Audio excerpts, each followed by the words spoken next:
Alhamdulillahirrahmanirrahim. Pada kesempatan kali ini kita masih diberikan nikmat sehat, nikmat barokah umur, sehingga kita dapat berkumpul di sini dalam keadaan sehat walafiat. Sholawat serta salam tercurahkan kepada Nabi Muhammad SAW. Semoga di hari kiamat nanti kita mendapatkan syafaatnya. Pada kesempatan kali ini saya mengucapkan terima kasih kepada Bapak Ibu Guru yang sudah mendukung saya sampai detik ini dengan melakukan diseminasi budaya positif pada modul 1.4. Sebelumnya saya akan memberikan tebak-tebakan terlebih dahulu. Coba semuanya diperhatikan. Tebak-tebakan ini clue-nya adalah tujuan. Jadi clue-nya yaitu tujuan. Kalau misalnya Bu Ulang kepingin jalan-jalan refreshing, pengennya itu keliling kemana? Umroh. Kepengennya umroh. Bagus. Nah, kalau kita umroh, kita akan bawa apa aja? Perlengkapan baju umroh masih belum betul. Dilihat clue-nya ya, clue-nya itu tujuan. Jadi kalau misalnya mau umroh, kita mau bawa apa aja? Ayo, siapa yang bisa? Bawa bekal masih belum betul. Bawa uang betul. Terus apa lagi? Paspor belum betul. Dilihat kita tebak-tebakan clue-nya tujuan ya. Tujuannya Bu Ulang pergi umroh. Nah, jadi tujuan utama umroh, habis itu yang dibawa pertama uang, habis itu peralatan, perlengkapan, salah tadi. Masih belum betul. Doa belum betul. Niat belum betul. Memang dari awal sudah niat. Bawa diri sendiri. Diri sendiri. Coba digali lagi clue-nya, tujuan. Untuk sehat. Kendaraan. Itu saya belum betul.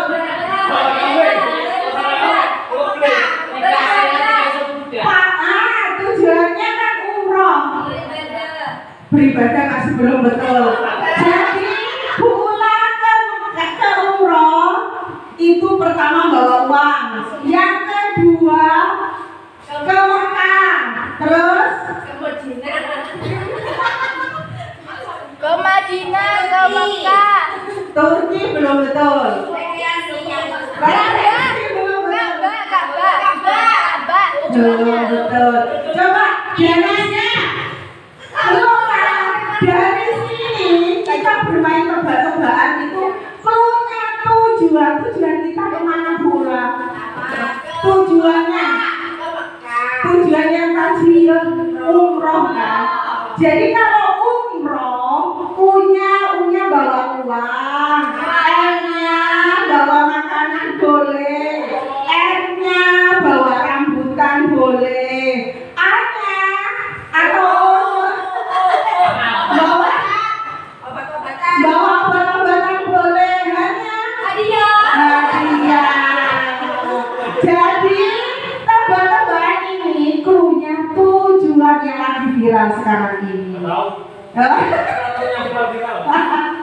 Jadi sudah ngerti ya? Coba sekali lagi, kalau Bu Wardah mau keliling kota, satu kali lagi yang maunya keliling kemana?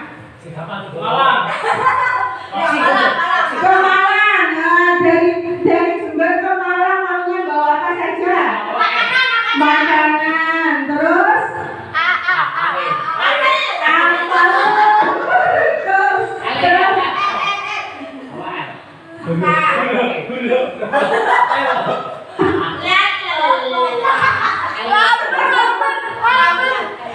lampu boleh.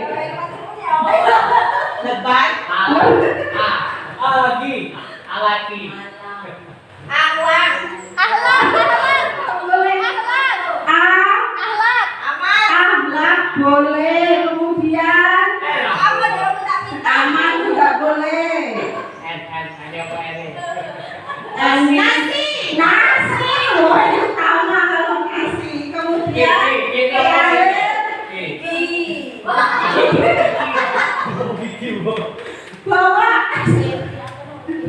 G, ayo semangat. G-nya apa? Berhadiah, berhadiah. Berhadiah. G, opo G. Gelang. Gelang. Sudah dari sini ya. Yang menulis otak karena seharian sudah ngajar. Kemudian saya hari ini akan menyebarkan pemahaman dan penerapan pengalaman budaya positif. Nah, apa itu budaya positif?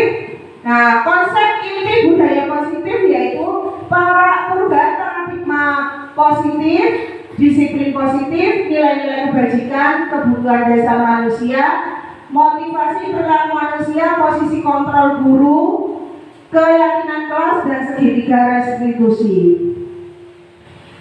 Pembelajaran dengan paradigma baru merupakan pembelajaran yang dirancang berdasarkan prinsip pembelajaran berdiferensiasi sehingga peserta didik belajar sesuai kebutuhannya berdasarkan tahap perkembangan sesuai teori psikologi modern untuk mewujudkan profil pelajar Pancasila. Yang kita ketahui ada 6 dimensi profil pelajar Pancasila, yaitu beriman, bertakwa kepada Tuhan Yang Maha Esa dan berakhlak mulia, mandiri, bernalar kritis, kreatif, gotong royong, dan berkebinekaan global. Ini yang sering kita miskonsepsi. Miskonsepsi itu apa ya? Yang menurut kita benar tapi tidak benar. Nah, ini miskonsepsi tentang teori kontrol. Yang pertama, ilusi guru mengontrol murid. Yang kita tahu bahwa kita itu dapat mengontrol murid, tapi kenyataannya murid itu punya kepribadian atau hal yang tidak bisa dikontrol oleh siapapun. Benar, karena manusia punya daya kontrol sendiri-sendiri. Jadi ilusi kita tentang guru mengontrol murid itu. Nah, kemudian yang kedua, ilusi bahwa semua penguatan positif, efektif, dan bermanfaat. Yang ketiga, ilusi bahwa kritik dan membuat rasa bersalah mampu menguatkan karakter. Kadang-kala kita mengkritik seseorang, kemudian membuat rasa bersalah, itu membuat kita yakin untuk bersemangat. Belum tentu, karena rasa kritik dan bersalah itu bisa membuat seseorang semakin rendah diri. Terus yang terakhir, ilusi bahwa orang dewasa berhak memaksa. Ini yang seringkali kita lakukan, bahwa orang dewasa punya keyakinan untuk memaksa anak. Padahal anak itu punya keyakinan sendiri, tidak ingin dikontrol dalam hal apapun. Ini merupakan merubah paradigma stimulus respon ke pendekatan teori kontrol. Realitas kebutuhan kita sama, tapi dalam teori kontrol, realitas kebutuhan kita berbeda. Kemudian semua orang melihat hal yang sama, setiap orang memiliki gambaran yang berbeda. Kita mencoba mengubah orang agar berpandangan sama dengan kita. Dalam teori kontrol, kita berusaha memahami pandangan orang lain tentang dunia. Jadi di sini ilusi kita itu kan kita ingin orang berpandangan sama kita, tapi orang lain belum tentu pandangannya sama dengan kita. Jadi bagaimana kita memahami pandangan orang lain tentang apa yang kita anggap benar ya. Kemudian perilaku buruk dilihat sebagai suatu kesalahan. Jadi selama ini kita melihat anak-anak kalau melakukan perilaku buruk itu merupakan kesalahan. Tapi belum tentu. Jadi semua perilaku itu memiliki tujuan. Anak tersebut berbuat salah, berbuat benar, pasti mempunyai tujuan. Maka dari itu kita sebagai guru, misalnya anak itu melakukan kesalahan, kita gali informasi dari anak itu, kita pahami kenapa berbuat seperti itu. Kemudian orang lain bisa mengontrol saya, hanya Anda yang bisa mengontrol diri Anda. Terus saya bisa mengontrol orang lain, Anda tidak bisa mengontrol orang lain. Pemaksaan ada pada saat bujukan gagal. Kolaborasi dan konsensus menciptakan pilihan-pilihan baru. Model berpikir menang kalah. Pada ilusi teori kontrol, model berpikir menang-menang. Nah, ini lanjut ke materi disiplin positif. Disiplin berasal dari kata disiplina yang artinya belajar. Disiplin mengacu pada disiplin diri yang memiliki tanggung jawab terhadap apa yang dilakukannya berdasarkan nilai-nilai yang diyakini. Disiplin positif merupakan salah satu cara penerapan disiplin yang bertujuan untuk menumbuhkan kesadaran serta memberdayakan peserta didik tanpa imbalan penghargaan, ancaman ataupun hukuman. Jadi disiplin positif itu sekarang ini kita memberikan penghargaan, reward, hukuman, ancaman itu tidak diperbolehkan. Jadi sebagai pendidik tujuan kita adalah menciptakan peserta didik yang memiliki disiplin diri sehingga mereka berperilaku mengacu kepada nilai-nilai kebajikan universal dan memiliki motivasi intrinsik dalam perubahan perilaku ke arah yang lebih baik. Nah, ini contoh nilai-nilai kebajikan. Nilai-nilai yang disepakati bersama lepas dari suku bangsa, agama, bahasa maupun latar belakangnya. Yang kita kenal selama ini nilai kebajikan yaitu profil pelajar Pancasila. Ini ada nilai kebajikan IBO Primary Years Program, kemudian 9 pilar karakter Indonesia. Ini contoh-contoh nilai kebajikan. Kemudian kebutuhan dasar manusia. Kebutuhan manusia adalah segala sesuatu yang dibutuhkan oleh manusia untuk mempertahankan keseimbangan kondisi fisiologis dan psikologis yang bertujuan untuk mempertahankan kehidupan dan kesehatannya. Ada 5 kebutuhan dasar manusia menurut Dr. William Glasser. Yang pertama yaitu penguasaan, bertahan hidup, kesenangan, kasih sayang, dan rasa diterima, serta kebebasan. Ini merupakan 5 kebutuhan dasar manusia. Nah, ini ada 3 motivasi perilaku manusia. Jadi motivasi manusia untuk berperilaku itu ada 3. Yang pertama untuk menghindari ketidaknyamanan atau hukuman. Jadi selama ini kita berperilaku misalnya, kalaupun tidak ada peraturan untuk datang pagi, karena kita takut dengan hukuman, maka kita berangkat pagi. Ini yang sering kali kita lakukan. Yang kedua untuk mendapatkan imbalan atau penghargaan dari orang lain. Jadi kita berperilaku tujuannya yaitu untuk mendapatkan imbalan atau penghargaan dari orang lain. Yang ketiga yaitu untuk menjadi orang yang mereka inginkan dan menghargai diri sendiri dengan nilai-nilai yang mereka percaya. Untuk mencapai proses ini kita sudah melewati proses yang 1 dan 2. Jadi kita belajar untuk menuju ke proses ini mengikuti peraturan-peraturan sesuai dengan kesadaran diri. Seperti itu. Terus ini ada konsep disiplin dengan identitas gagal. Yang pertama hukuman, yang kedua penghargaan. Hukuman itu pasti menyakitkan karena hukuman itu bisa berupa fisik ataupun verbal. Kita ngomong kasar ke anak itu sudah menyakitkan hatinya anak-anak, apalagi dengan fisik. Yang kedua, anak merasa tidak nyaman. Yang ketiga, murid merasa takut. Yang keempat, sifatnya memaksa. Kalau kita menggunakan hukuman, kita sifatnya memaksa ke anak untuk melakukan sesuatu, ya kan? Terus yang kelima, murid menyembunyikan kesalahan. Jadi karena dia takut untuk dihukum, jadi kesalahannya dia tutupi. Yang terakhir, murid menjadi rendah diri. Tidak ada motivasi untuk berubah, tidak ada motivasi untuk percaya diri. Ya, kalau penghargaan itu juga tidak efektif, merusak hubungan sifat iri.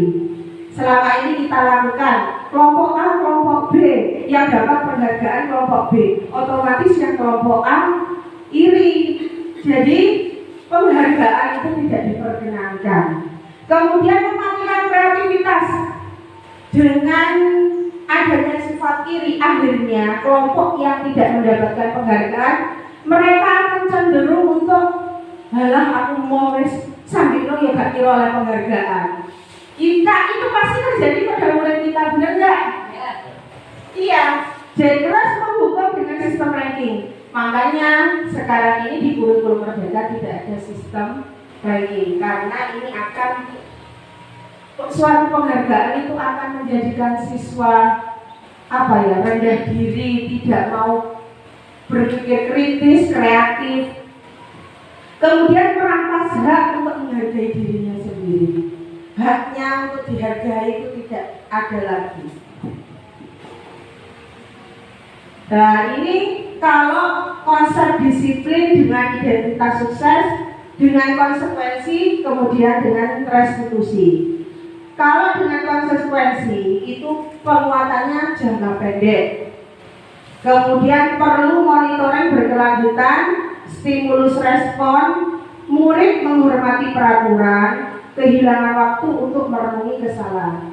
Kalau dalam restitusi, murid bertanggung jawab untuk perilakunya, fokus pada pemecahan masalah jangka panjang, kemudian murid menghormati dirinya dan orang lain, teori kontrol, dirinya memegang kontrol, kemudian murid bersemangat memperbaiki kesalahannya. Jadi sebagai guru kita dianjurkan atau diharuskan untuk menerapkan restitusi. Nah, kita tahu ini konsep disiplin pendekatan restitusi.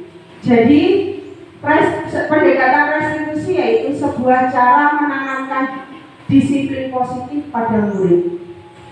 Pengertiannya proses menciptakan kondisi bagi murid untuk memperbaiki kesalahan mereka sehingga mereka bisa kembali pada kelompok mereka dengan karakter yang lebih kuat menurut dosen 2004. Nah, ciri-ciri restitusi bukan untuk menebus kesalahan, namun untuk belajar dari kesalahan. Yang kedua, memperbaiki hubungan. Jadi kita melakukan tawaran, bukan paksaan. Selama ini yang kita lakukan ke anak-anak, kita sifatnya memaksa, bukan menawarkan kepada anak-anak. Kemudian restitusi menuntut untuk melihat ke dalam diri. Restitusi mencari kebutuhan dasar yang mendasari tindakan. Restitusi diri adalah cara yang paling baik. Restitusi fokus pada karakter, bukan tindakan. Restitusi fokus pada solusi. Nah, jadi kalau kita melakukan restitusi, itu yang kita cari solusi. Kemudian restitusi mengembalikan murid yang berbuat salah pada kelompoknya. Seperti itu. Kemudian ini ada perbedaan contoh kasus siswa sering tidak mengerjakan PR dengan metode atau posisi hukuman, konsekuensi, kemudian restitusi. Kalau kita menggunakan hukuman, contohnya yaitu guru menghukum siswa tersebut hormat bendera selama 10 menit. Kemudian guru marah dan murid takut. Ya, kalau konsekuensi, guru memberikan konsekuensi untuk mengerjakan PR-nya saat istirahat atau dikerjakan sebanyak 3 kali lipat. Ini yang sering terjadi pada kita, bahwasanya prinsip konsekuensi kalau anak tidak mengerjakan PR disuruh mengerjakan kembali di jam istirahat. Kemudian guru tegas di sini dan siswa menghormati peraturan, hanya menghormati. Kalau segitiga restitusi, guru menanyakan keyakinan kelas atau dirinya dan membantu siswa menyelesaikan masalahnya. Yang kedua, guru terbuka dan siswa menghormati dirinya dan orang lain. Mari kita ini posisi kontrol restitusi. Ada posisi posisi penghukum, ini untuk guru.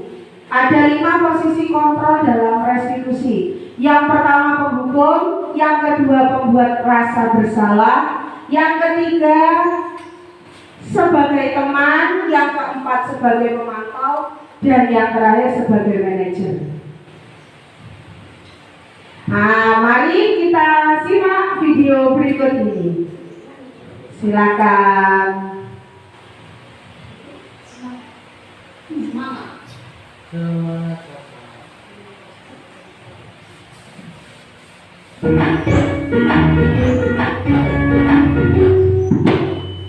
Salam bahagia Ibu dan Bapak Guru hebat. Dalam penerapan disiplin positif restitusi, salah satu program yang dikembangkan adalah 5 posisi kontrol. 5 posisi kontrol dalam restitusi adalah proses perjalanan seorang pendidik agar dapat mengenali dirinya. Pada video kali ini, kita akan membahas tentang 5 posisi kontrol yang dikembangkan oleh Diane Dawson dan contoh penerapannya.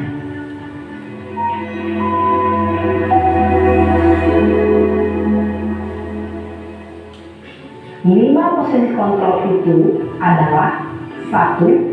Posisi penghukum, 2. Posisi pembuat merasa bersalah, 3. Posisi teman, 4. Posisi pemantau atau monitor, dan 5. Posisi manajer. Untuk lebih memahami kelima posisi tersebut, mari kita saksikan kasus Naren yang terlambat hadir 20 menit di sekolah dan melihat bagaimana kelima posisi kontrol dalam menghadapi masalah tersebut.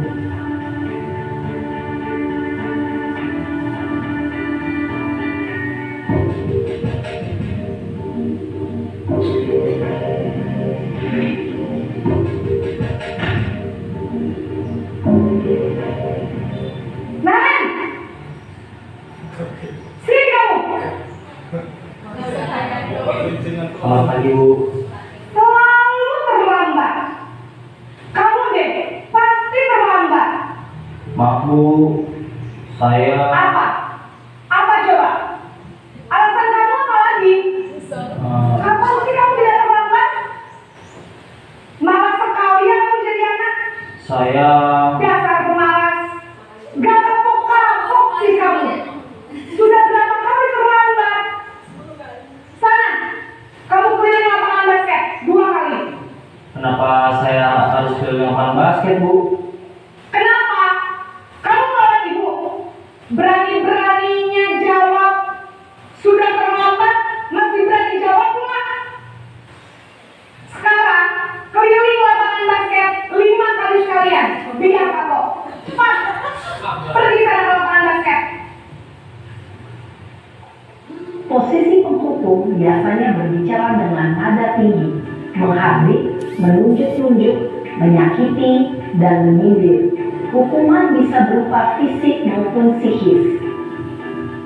Ibu dan Bapak Guru hebat, dampak yang terjadi pada murid ketika guru berada pada posisi penghukum adalah murid cenderung akan memberontak, bahkan menyimpan dendam.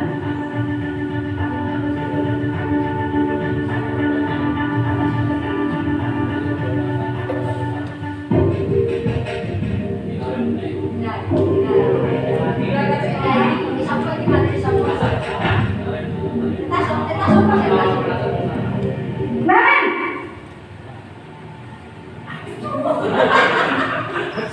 Selamat pagi, Bu. Naren. Kamu kenapa terlambat lagi, nak? Ya Tuhan, Naren. Kamu senang ya bikin ibu susah ya? Kalau kamu terlambat lagi, nanti ibu yang ditegur bapak kepala sekolah, nak. Disangka ibu tidak bisa membina kamu. Duh, gimana ini? Maaf, Bu. Duh, Gusti Naren. Kamu suka ya kalau ibu ditegur bapak kepala sekolah? Terus, sekarang ibu harus tulis apa yang di buku absen? Ini kamu sudah sering terlambat loh. Ibu harus apa coba? Maaf, Bu. Maaf sekali. Ya sudah, lain kali jangan bikin ibu susah lagi ya nak ya. Ibu tidak akan kuat lagi kalau kamu begini terus. Bisa jantungan kalau ibu tegur bapak kepala sekolah. Sana cepat kelas. Maaf ya Bu. Maaf, sorry. Posisi pembuat rasa bersalah berbicara dengan nada tenang, cenderung lembut. Namun kata-kata yang diutarakan membuat murid merasa menjadi orang yang gagal, memandang buruk dirinya sendiri, merasa tidak berharga, dan tidak sanggup membahagiakan orang lain. Ketika guru mengambil posisi pembuat rasa bersalah, murid akan menganggap dirinya yang bersalah dan ia akan menyimpan emosi negatif tersebut di dalam dirinya.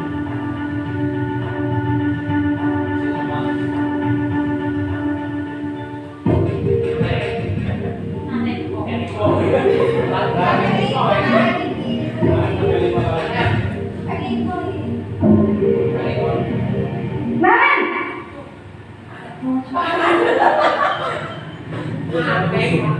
Ada Ibu. Wah, sudah jam berapa ini, Nak? Terlambat lagi ya, sayang. Iya Bu. Habis ibu saya lupa bangunkan saya Bu. Kamu malah menyalahkan ibu kamu. Kamu bukannya anak yang larinya paling kencang. Kok terlambat sih? Iya Bu. Saya memang lambat bangun tadi. Jadi biarpun saya lari kencang, tetap gak kekejar Bu.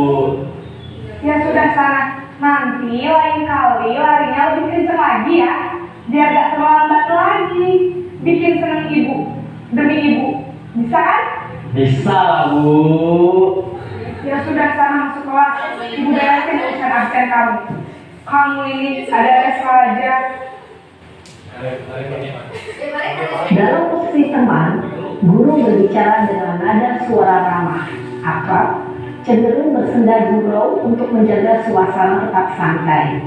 Murid akan merasa senang, aman, dan akrab dengan guru. Identitas yang tercipta adalah identitas sukses atau berhasil. Namun, perlu diingat, karena ini masih dorongan eksternal, maka ada faktor ketergantungan dari murid kepada orang tertentu. Di sini guru absennya, sehingga di lain waktu murid bisa berperilaku baik, namun hanya pada orang-orang tertentu saja.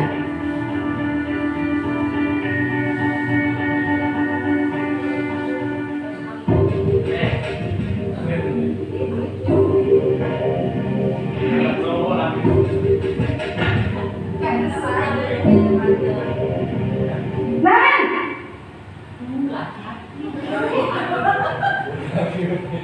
Selamat pagi Bu.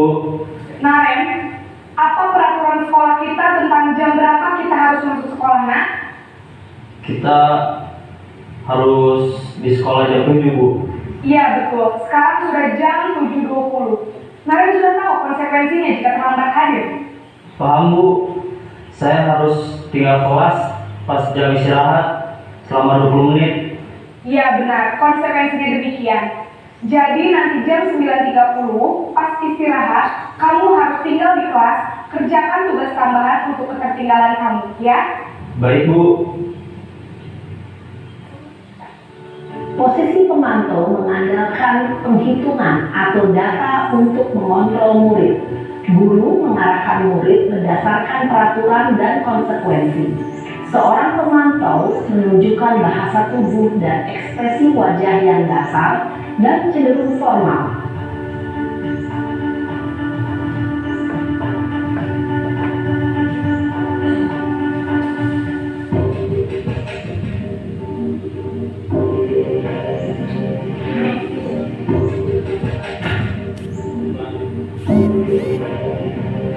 Nan!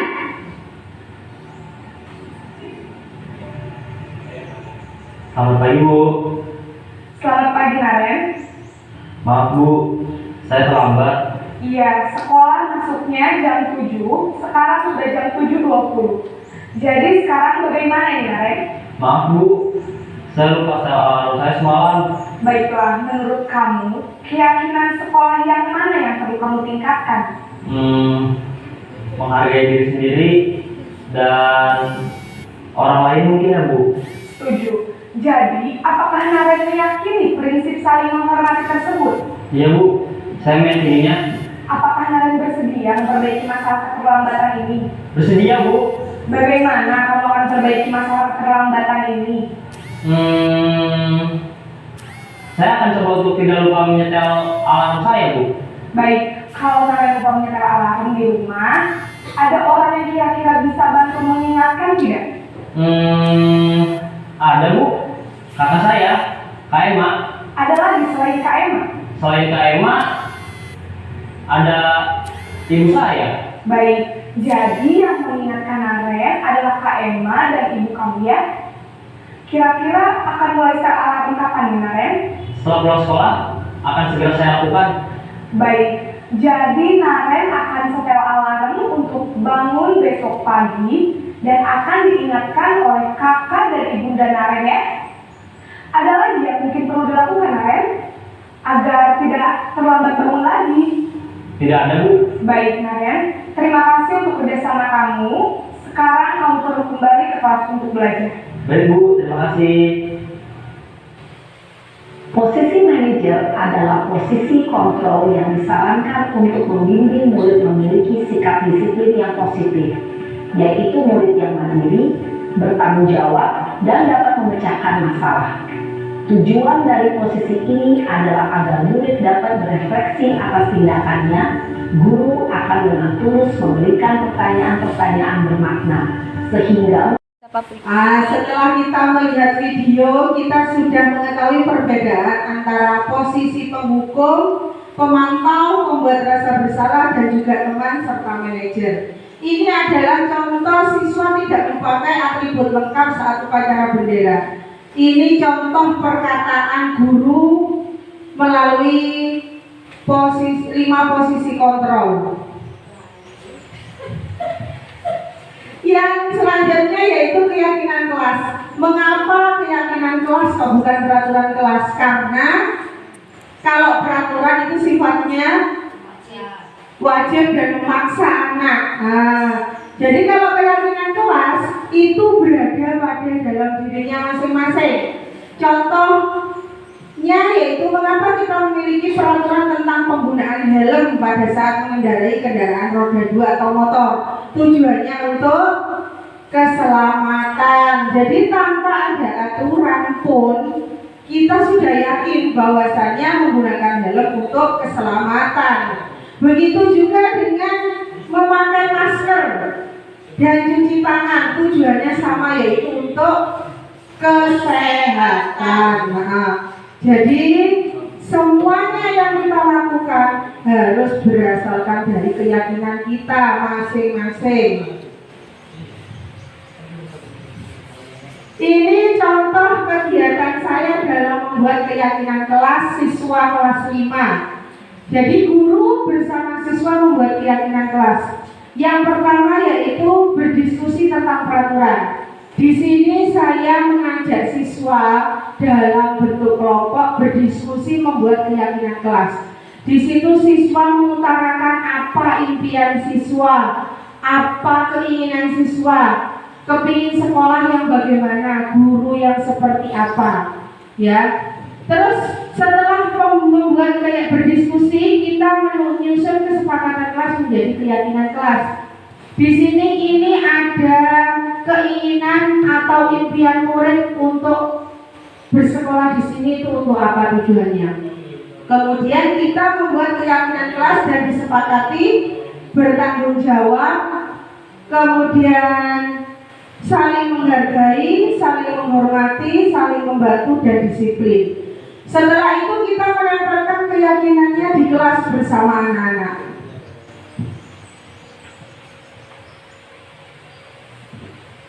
Bagaimana pembentukan keyakinan kelas? Lebih abstrak daripada peraturan. Kemudian sedikit saja biar mudah diingat. Misalnya disiplin, itu akan selalu diingat-ingat sama anak-anak. Yang ketiga yaitu berupa pernyataan universal, dapat diterapkan di kelas, bersedia meninjau kembali keyakinan kelas dari waktu ke waktu, terus dibuat dalam bentuk positif, Semua warga kelas hendaknya ikut berkontribusi dalam membuatkan keyakinan kelas. Ini ada langkah segitiga restitusi dalam permasalahan yang terjadi pada siswa. Jadi kita menggunakan langkah segitiga restitusi. Yang pertama, menstabilkan identitas. Kita semua akan melakukan hal yang terbaik yang bisa kita lakukan. Kemudian validasi tindakan yang salah. Semua perilaku memiliki alasan. Yang ketiga, menanyakan keyakinan. Kita semua memiliki motivasi internal. Baik Bapak Ibu, demikian pemaparan saya tentang budaya positif. Saya ucapkan terima kasih karena sudah bersedia hadir di sini, mendengarkan saya, memberikan sosialisasi tentang budaya positif. Semoga apa yang kita lakukan hari ini mendapatkan manfaat dan motivasi, kata-kata motivasi yaitu semangat untuk berubah. Terima kasih. Assalamualaikum warahmatullahi wabarakatuh.